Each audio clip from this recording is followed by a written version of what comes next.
Rhea মিলনি মাধ্যমিক বিদ্যালয়ের ষষ্ঠ শ্রেণীতে ভর্তি করার পরপরই যাতে বাইরে খেলাধুলা করতে যেতে না পারেন এজন্য বাড়িতে দেওয়া হলো 4 জন প্রাইভেট শিক্ষক।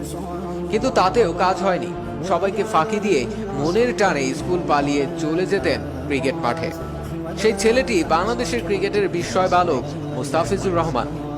2015 সালের 18 জুন ভারতের বিপক্ষে প্রথম ওয়ানডেতে নিজের অভিষেকে 5 উইকেট নিয়ে বাংলাদেশের বিজয় নিশ্চিত করেন, হন man of the match.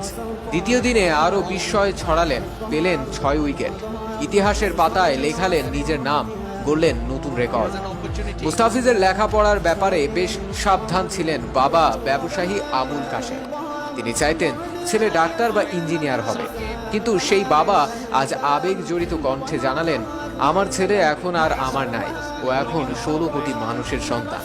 O doctor engineer হওয়া লাগবে না, ও ক্রিকেটই খেলুক। সাতক্ষীরা থেকে 45 কিলোমিটার দক্ষিণে কালীগঞ্জ উপজেলার তারালি ইউনিয়নের তেতুলিয়া গ্রামে মুস্তাফিজের বাড়ি। মুস্তাফিজের জন্ম 1995 সালে সেপ্টেম্বরে। 4 ভাই ও 2 বোনের মধ্যে সবার ছোট তিনি। পরিবারের সব প্রতিকূলতার মধ্যে মুস্তাফিজ পাশে এসে দাঁড়ান তার সেজ ভাই মোখলেসুর রহমান। তিনি নিজ হাতে গড়ে তুলেছেন আজকের মুস্তাফিজকে। স্কুল